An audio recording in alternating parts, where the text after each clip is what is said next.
നയൻതാര ചേച്ചിയുടെ കൂടെയാണ് ഞാൻ വർക്ക് ചെയ്തത്. അന്ന് വന്നോടനെ നീയല്ല എൻ്റെ പേര് മോട്ടിച്ചത് അങ്ങ്. പക്ഷേ എനിക്ക് ആദ്യം പേര് വന്നത്. അപ്പോൾ പിന്നെ ഇവർ ഷോർട്ടിന് വേണ്ടി നയൻതാര എന്ന് വിളിക്കുമ്പം ഞാനും നയൻതാര ചേച്ചിയാണ് ആ സോങ്ങിൽ മെയിൻ ചെയ്തത്. നയൻതാര എന്ന് വിളിക്കുമ്പോൾ ഞങ്ങൾ രണ്ടുപേരും ആറ്റം വരെ നടന്നു പോകുമ്പോഴേക്കും അവർ പറഞ്ഞില്ല, ഈ നയൻതാര അല്ല മറ്റേ നയൻതാര, അല്ലെങ്കിൽ ഈ നയൻതാര എന്ന് പറഞ്ഞിട്ട് ഒരാൾ അവിടുന്ന് തിരിച്ചു വരണം. അന്ന് ഞാൻ ഫുഡൊന്നും കഴിക്കത്തില്ലായിരുന്നു. അപ്പോൾ ഇവരൊക്കെ എനിക്ക് വാരി തരുന്നത്. അപ്പോൾ പിന്നെ ട്രിവാൻഡ്രം ലോഡ്ജിൻ്റെ സെറ്റിൽ ജയസൂരി ചേട്ടനെ കണ്ടപ്പം ജയസൂരി ചേട്ടൻ എല്ലാ ദിവസവും എനിക്ക് വാരി തരും ഓർമ്മ പുതുക്കാൻ വേണ്ടി.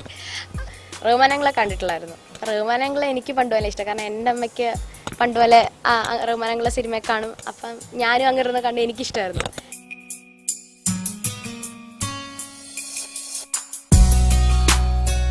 മണിയങ്കിളോട് ഭയങ്കര നല്ല എക്സ്പീരിയൻസ് ആയിരുന്നു. ഒരിക്കലും മറക്കാൻ പറ്റാത്ത രീതിയിലുള്ള അത്രയും നല്ല റോളുമായിരുന്നു. ഞങ്ങൾ തമ്മിലുള്ള അച്ഛനും മോൾ അങ്ങനെ സ്റ്റെപ്പ് ഡോട്ടറായിട്ടാണ്. അപ്പം അങ്ങനത്തെയൊക്കെ കുറേ സീൻസും കരച്ചിലും അങ്ങനെയൊക്കെ കുറേ ഉണ്ട്.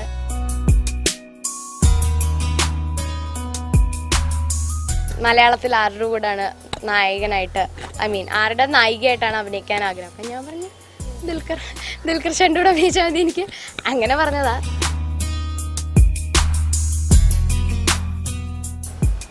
ഹായ് ഇന്ത്യ ഗ്ലിറ്റ്സ്, ഞാൻ നയൻതാര.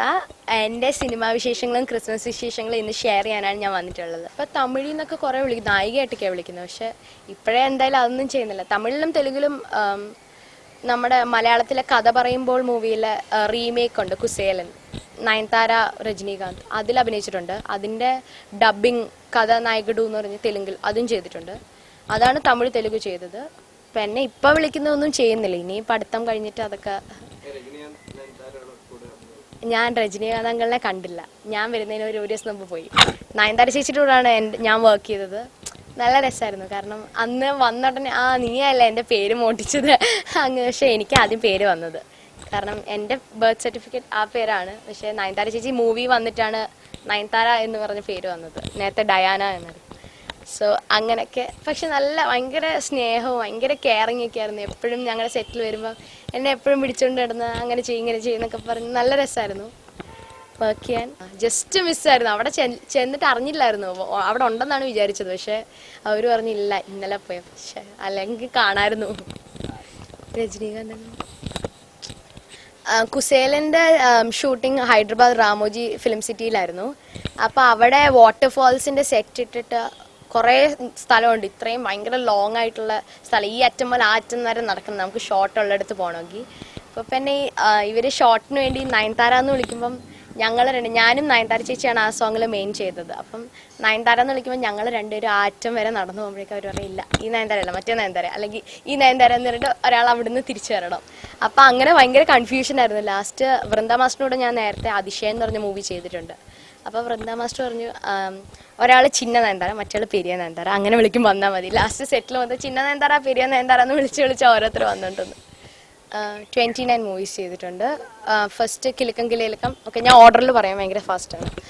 കിലുക്കം കിലയിലക്കം, അച്ഛനുറങ്ങാത്തവരുടെ, Chess, Athisayan, Notebook, Kanakasimhasanam, Inspector Garud, Akasham, Sooryan, novel, kangaroo, collector, 2020 സ്വർണം, തിരക്കഥ, കുസേലൻ, കഥാനായകടു, ക്രേസി ഗോപാലൻ, ഭഗവാൻ, പട്ടണത്തിൽ ഭൂതം, ലൗഡ് സ്പീക്കർ, നാടകമേളകം, നായിക, ട്രിവാൻഡ്രം ലോഡ്ജ്, പോപ്പിൻസ്, അവൾ വന്നതിന് ശേഷം, ലിറ്റിൽ സൂപ്പർമാൻ, മറുപടി.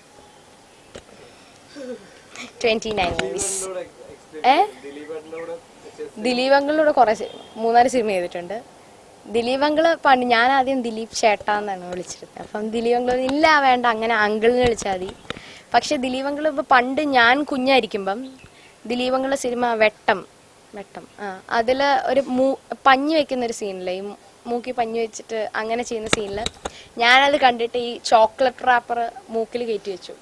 എന്നിട്ട് ലാസ്റ്റ് അത് അകത്തോട്ട് കയറിപ്പോയിട്ട് ഞാൻ കരഞ്ഞ് ലാസ്റ്റ് എന്നെ ഹോസ്പിറ്റലിൽ കൊണ്ടുപോയി അത് എടുക്കേണ്ടിയൊക്കെ വന്നു.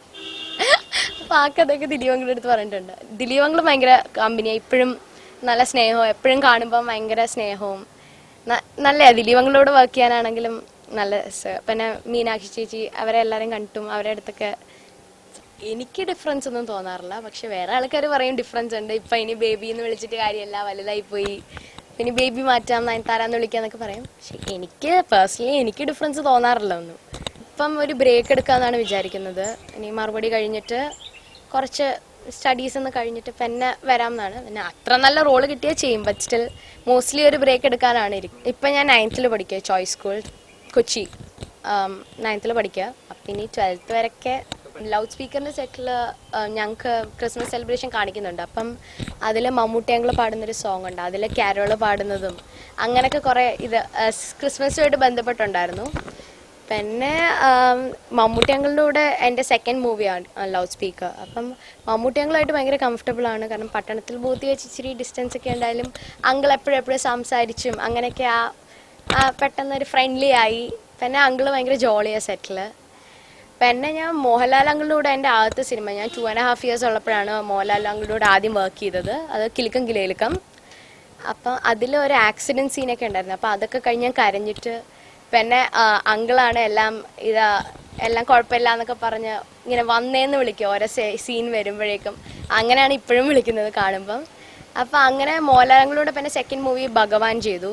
പിന്നെ മമ്മൂട്ടിയങ്ങളോട് 3 സിനിമ ചെയ്തിട്ടുണ്ട്, പട്ടണത്തിൽ ഭൂതം, ലൗഡ് സ്പീക്കർ, സൈലൻസ്. പണ്ട് മുതലേ എൻ്റെ ഫസ്റ്റ് മൂവി തന്നെ ചെയ്ത കാവ്യ ചേച്ചി, ചാക്കോ ചേട്ടൻ, ജയസൂരി ചേട്ടൻ. കാവ്യ ചേച്ചിയൊക്കെ ആയിട്ട് ഭയങ്കര കമ്പനിയാണ്. പിന്നെ ജയസൂരി ചേട്ടൻ. അപ്പം അന്ന് ഞാൻ ഫുഡൊന്നും കഴിക്കത്തില്ലായിരുന്നു. അപ്പോൾ ഇവരൊക്കെ എനിക്ക് വാരി തരുന്നത്. അപ്പം പിന്നെ ട്രിവാൻഡ്രം ലോഡ്ജിൻ്റെ സെറ്റിൽ ജയസൂരി ചേട്ടനെ കണ്ടപ്പം ജയസൂരി ചേട്ടൻ എല്ലാ ദിവസവും എനിക്ക് വാരി തരും, ഓർമ്മ പുതുക്കാൻ വേണ്ടി.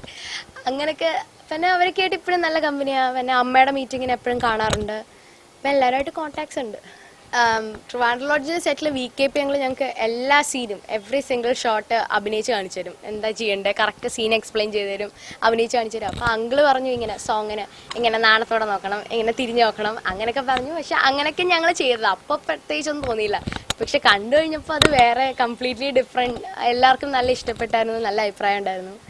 അപ്പം അങ്ങനെ ഒരു ഡിഫറെൻറ്റ് രീതിയിലെടുത്ത മൂവിയായിരുന്നു ട്രിവാൻഡ്രം ലോഡ്ജ്. മലയാളത്തിൽ ആരുടെ കൂടെയാണ് നായകനായിട്ട്, ആരുടെ നായികയായിട്ടാണ് അഭിനയിക്കാൻ ആഗ്രഹം. അപ്പം ഞാൻ പറഞ്ഞു ദുൽഖർ ഷൻ്റെ കൂടെ അഭിനയിച്ചാൽ മതി എനിക്ക്.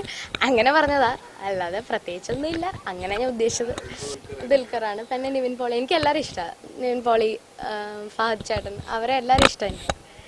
ദുൽഖറിൻ്റെ നായിക ആവണമെന്ന് കൂടുതൽ. ഫേവററ്റ് മൂവീസ് ABCD ഇഷ്ടമാണ്, സെക്കൻഡ് ഷോ, അതൊക്കെ എല്ലാ സിനിമയും ഇഷ്ടമാണ്. പക്ഷേ കൂടുതൽ തന്നെ ബാംഗ്ലൂർ ഡേയ്സ്. ദുൽഖറിൻ്റെ നായികയല്ല ബാംഗ്ലൂർ ഡേയ്സിലെ നസ്രി ചേച്ചിയെങ്കിലും, പക്ഷേ നസ്രി ചേച്ചിയുടെ അതിലെ റോളാണെങ്കിൽ അത് ഉറപ്പായിട്ടും ചെയ്യും. ഇത്ര നല്ല ഇമ്പോർട്ടൻസ് ഉള്ള നല്ല അതിൽ പേരല്ല, പക്ഷെ എന്നാലും അതിലെ റോൾ അത്രയും നല്ല ആയതുകൊണ്ട് ആ റോൾ ചെയ്യും. പിന്നെ ഏതാ, ഉസ്താദ് ഹോട്ടലിലെ നല്ല റോളാണ്, അത് ചെയ്യും.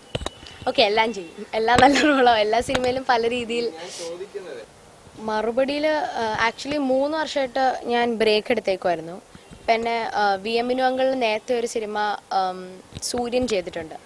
അപ്പം അങ്ങനെ വിനു അങ്കിൾ വിളിച്ചിട്ട് പറഞ്ഞു ഇത്ര ഒരു നല്ല റോളാണ്, ചെയ്യണമെന്ന് പറഞ്ഞു. അപ്പോൾ ആദ്യം ചെയ്യുന്നില്ല എന്നാണ് പറഞ്ഞു. പിന്നെ സ്റ്റോറിയൊക്കെ ആയിട്ട് അങ്കിള് പറഞ്ഞു ഞാൻ തന്നെ ചെയ്യണം അത്, അങ്ങനെയൊക്കെ പറഞ്ഞ് ചെയ്തതാണ്. പക്ഷേ ഇത്ര നല്ല ക്യാരക്ടർ ഇതുവരെ ചെയ്തിട്ടില്ല. ഭയങ്കര അത്ര ഈക്വലി ഇമ്പോർട്ടൻസ് ഉള്ള 3 റോൾസും അത്ര നല്ല സ്റ്റോറിയും എല്ലാ രീതിയിലും അതൊരു നല്ല സിനിമയായിരുന്നു. ലൈക്ക് ഒരു ഫാമിലി ഓറിയൻറ്റഡ് മൂവി, അമ്മ, മോള്, അച്ഛൻ, ഫാമിലി, അങ്ങനെ ഫുൾ ഫാമിലി കണക്റ്റഡ് ആയിട്ടുള്ള മൂവി. ഫസ്റ്റ് ഹാഫിൽ ഫുൾ ഹാപ്പിനെസ് ആയിട്ട് ഏറ്റവും നല്ല കറക്റ്റ് ഒരു ഫാമിലീൻ്റെ ഒരു റെപ്രസെൻറ്റ് ചെയ്യുന്ന ഒരു സ്റ്റോറി. സെക്കൻഡ് ഹാഫിൽ ഫുൾ ഡാർക്ക്നെസ്സിലോട്ട് അവർ പോകുന്നു. അപ്പം അങ്ങനത്തെ ഒരു നല്ല സ്റ്റോറി ആയിരുന്നു മറുപടി. അത്ര ഇമ്പോർട്ടൻസ് ഉണ്ടായിരുന്നു, എല്ലാവരും നല്ല അഭിപ്രായമുണ്ട്. റഹ്മാൻ അങ്കിളിൻ്റെയും ബാമ ചേച്ചിയുടെയും കൂടെ ഞാൻ നേരത്തെ വർക്ക് ചെയ്തിട്ടില്ല. പക്ഷേ ബാമ ചേച്ചി നേരത്തെ അറിയായിരുന്നു, പ്രോഗ്രാംസ് അങ്ങനെയൊക്കെ കണ്ട് അറിയായിരുന്നു. റഹ്മാൻ അങ്കിളെ കണ്ടിട്ടില്ലായിരുന്നു. റഹ്മാൻ അങ്കിളെ എനിക്ക് പണ്ടുപോലെ ഇഷ്ടം, കാരണം എൻ്റെ അമ്മയ്ക്ക് പണ്ടുപോലെ റഹ്മാൻ അങ്കിളെ സിനിമ കാണും. അപ്പം ഞാനും അങ്ങിരുന്ന് കണ്ട് എനിക്കിഷ്ടമായിരുന്നു. പിന്നെ റഹ്മാൻ അങ്കിളിൻ്റെ മോളാന്ന് പറഞ്ഞപ്പോഴേക്കും ഭയങ്കര ഹാപ്പി ആയിരുന്നു.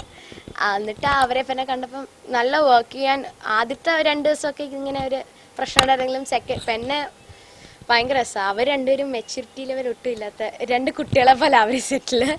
അപ്പോൾ എനിക്കായിരുന്നു കൂടുതൽ മെച്യൂരിറ്റി അവരെക്കാളും ആക്ച്വലി. പിന്നെ അവരോട് നോക്കിയാൽ നല്ല രസമായിരുന്നു. എപ്പോഴും ജോക്സ് എന്ന് പറയാൻ പറ്റില്ല, നല്ല കുഞ്ഞു പിള്ളേരുടെ ജോക്സൊക്കെ പറഞ്ഞ് നല്ല രസമായിരുന്നു നോക്കിയാൽ. വിനു അങ്കിളെല്ലാം ആക്ട് ചെയ്ത് കാണിക്കും, അങ്ങനെയൊക്കെയുണ്ട്. പിന്നെ എല്ലാവരെയും കൂടെ വർക്ക് ചെയ്യാൻ ആ 1 month എല്ലാം സൂപ്പറായിരുന്നു. സൂര്യ TV സെൻസേഷൻ എന്ന് പറഞ്ഞൊരു പ്രോഗ്രാമുണ്ട്. അപ്പം അതിൽ ഫോട്ടോസ് അയച്ച് അത് ജസ്റ്റ് ഒരു ഇങ്ങനെ ചുമ്മാ ക്യാറ്റ് വാക്കൊക്കെ ചെയ്ത് വന്നു. പിന്നെ അങ്ങനെ ചിരിക്കുക കളിക്കുക അങ്ങനത്തെയൊക്കെ ഒരു ഫോട്ടോഷൂട്ട് പോലായിരുന്നു. അപ്പം അതിൻ്റെ ഇത് കണ്ടിട്ട് കിലുക്കം കിലേലക്കത്തിന് വേണ്ടി സന്ധ്യാമോഹനങ്ങൾ വിളിക്കായിരുന്നു. അപ്പം അങ്ങനെയാണ് കിലുക്കം കിലേലക്ക ആദ്യമായിട്ട് ചെയ്തത്. പക്ഷെ അത് റിലീസാവുന്നതിന് മുമ്പ് നെക്സ്റ്റ് മൂവി ലാൽ ജോസ് അങ്കിളിൻ്റെ അച്ഛനുറങ്ങാത്ത വീട് ചെയ്തു. അത് അതിന് മുമ്പ് റിലീസായി. പക്ഷെ ഫസ്റ്റ് മൂവി കിലുക്കം കിലേലക്കായിരുന്നു. എനിക്ക് വ്യത്യാസമൊന്നും അറിയില്ലായിരുന്നു. ഞാൻ അങ്കിൾ എൻ്റെ അടുത്ത് ഭയങ്കര ഫ്രണ്ട്ലി ആയിരുന്നു, ഞാൻ അതേപോലെ ഫ്രണ്ട്ലി ആയിരുന്നു. അപ്പം അവരെല്ലാവരും അതുകൊണ്ട് കൊച്ചുകുട്ടി ആയതുകൊണ്ടായിരിക്കും എല്ലാവരും കമ്പനി ആയിരുന്നു. എപ്പോഴും ഞാൻ അവരുടെ കൂടെ കളിക്കും, അവർ ഫുഡ് വാരി തരും. അപ്പം എപ്പോഴും കാവി ചേച്ചി, ചാക്കോ ചേട്ടൻ, ജയസൂരി ചേട്ടൻ, മോഹൻലാൽ അങ്കിൾ എല്ലാവരും ഭയങ്കര ഫ്രണ്ട്ലി, എല്ലാവരും നല്ല സെറ്റായിരുന്നു. പെന്നെയാണ്. പക്ഷെ നമ്മൾ പെന്നെ കാണുമ്പോഴും ഓർക്കുമ്പോഴൊക്കെയാണ് അന്ന് അവരുടെ കൂടെ അല്ല അഭിനയിച്ചത്. മോഹൻലാൽ അങ്കിൾ ഭഗവാൻ അത് ആക്ച്വലി ഈ 1 ഡേ എത്രയോ ആവേഴ്സിനുള്ളിൽ ഷൂട്ട് ചെയ്ത മൂവിയാണ്. അപ്പോൾ അത് ഫുൾ രാവിലെ മുതൽ പിറ്റേഴ്സ് രാവിലെ വരെ കണ്ട് ഷൂട്ട് ചെയ്ത് അങ്ങനെ ഫുൾ എടുത്ത സിനിമയാണ്. അതിലിങ്ങനെ ഞാൻ മരിക്കുന്നതായിട്ട് ഷൂട്ട് ചെയ്യുന്നതൊക്കെ ആയിട്ടാ. അപ്പം അതും വേറൊരു എക്സ്പീരിയൻസ് ആയിരുന്നു. ഒരു ദിവസം കണ്ട് ഒരു മൂവി ഫുൾ അഭിനയിച്ച് തീർക്കുക, അതൊരു എക്സ്പീരിയൻസ്. അങ്ങനെ പ്രത്യേകിച്ചൊന്നും ഇല്ല. പക്ഷേ നല്ല റോൾസ് ചെയ്യണം. അത് ഏത് രീതിയിൽ എന്ത് റോളാന്നല്ല, എത്ര രീതിയിലായാലും ഒരു നല്ല സ്റ്റോറി, നല്ല റോൾ, നല്ല ഇമ്പോർട്ടൻസ് ഉള്ളൊരു റോൾ, അങ്ങനത്തെ റോൾസ് ചെയ്യണം എന്നാണ് ആഗ്രഹം. അല്ലാതെ പ്രത്യേകിച്ച് ഇങ്ങനെ ഒരെണ്ണമൊന്നുമില്ല. എനിക്ക് പേഴ്സണലി ഇഷ്ടമുള്ള കുറച്ച് സിനിമകളുണ്ട്. ഒന്ന് സ്വർണം, അത് കലാഭവൻ മണിയങ്കിളിനോട് അഭിനയിച്ച, അതിൽ നല്ല റോളായിരുന്നു. പിന്നെ ട്രിവാൻഡ്രം ലോഡ്ജ്, പിന്നെ ഇപ്പം അഭിനയിച്ച മറുപടി, അതിൽ ഭയങ്കര നല്ല റോളാണ്. എല്ലാവർക്കും ഇഷ്ടപ്പെട്ടു. എല്ലാവർക്കും നല്ല സപ്പോർട്ടും എല്ലാ രീതിയിലും നല്ല സജഷൻസും എല്ലാം ഉണ്ട്. മണിയങ്കിളുമായിട്ട് നല്ല എക്സ്പീരിയൻസ് ആയിരുന്നു. കാരണം മണിയങ്കിളിന്ന് എപ്പോഴും തമാശയും പാട്ടും, ഞങ്ങൾ ഒരുമിച്ച് കുക്കൊക്കെ ചെയ്യുമായിരുന്നു ഇടയ്ക്ക് സെറ്റിൽ. അങ്കിളുടെ വീട് അടുത്തായിരുന്നു. അപ്പം അവിടുന്ന് സാധനങ്ങളൊക്കെ കൊണ്ടുവന്ന് കുക്ക് ചെയ്യും സെറ്റിൽ.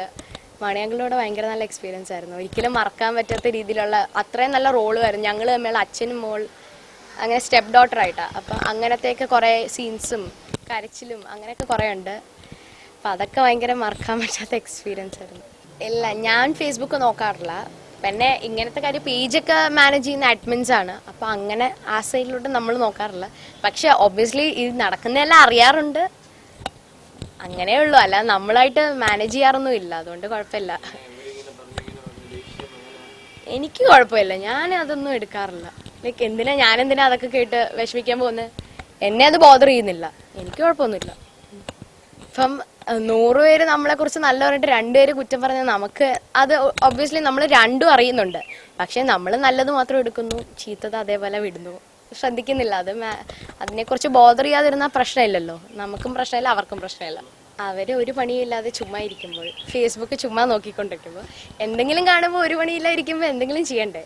അപ്പം അവർ പറഞ്ഞ സ്റ്റാർട്ട് ചെയ്യുമ്പോൾ ആരെങ്കിലും അതിന് റിപ്ലൈ കൊടുക്കും എന്ന് വിചാരിച്ചായിരിക്കും ചെയ്യുന്നത്. നമ്മളത് ബോദർ ചെയ്യുന്നില്ല. അപ്പം അവർ ഓട്ടോമാറ്റിക്കായിട്ട് ഇട്ടിട്ട് വെക്കോളും. നമ്മൾ വല്ലതും റിയാക്ട് ചെയ്യുമ്പോഴല്ലേ അവർക്ക് പ്രശ്നം. അപ്പോൾ അതൊരു വലിയ ഇഷ്യൂ ആവും. റിയാക്ട് ചെയ്യാറുന്ന കുഴപ്പമില്ല. I M living A dream. ഇപ്പം എല്ലാവർക്കും പറ്റുന്നതല്ലല്ലോ ആക്ടിങ്. അപ്പം ഞാനത് ചെയ്യുന്നു. ഇപ്പോഴത്തെ എല്ലാവരും മമ്മൂട്ടിയങ്ങളായാലും മോഹൻലാലങ്ങളായി ഇവരുടെ എല്ലാവരുടെയും കൂടെ വർക്ക് ചെയ്തിട്ടുണ്ട്. അപ്പം ഇനിയുള്ള യങ്സ്റ്റേഴ്സിൻ്റെ കൂടെ ഇവരുടെ എല്ലാവരുടെയും കൂടെ വർക്ക് ചെയ്യണം. ഇനി വരാൻ പോകുന്നവരുടെ കൂടെ വർക്ക് ചെയ്യണം. കുറേ മൂവീസ് ചെയ്യണം. മലയാളം മാത്രമല്ല, തമിഴ്, തെലുഗു, ഹിന്ദി എല്ലാ ഇൻഡസ്ട്രിയിലും വർക്ക് ചെയ്യണം. അപ്പം ഇതൊക്കെ സാധിക്കണമെങ്കിൽ നിങ്ങളുടെ സപ്പോർട്ട് വേണം. എല്ലാ രീതിയിലും സപ്പോർട്ട്. നിങ്ങളുടെ മൂവി കാണണം, അതിനെ വിജയിപ്പിക്കണം. എന്നാലേ എനിക്കും ഇനി ഇൻഡസ്ട്രിയിൽ നിൽക്കാൻ പറ്റും. അപ്പം എല്ലാവരുടെയും പ്രാർത്ഥനയും സപ്പോർട്ടും വേണം. Thank you. ബൈ.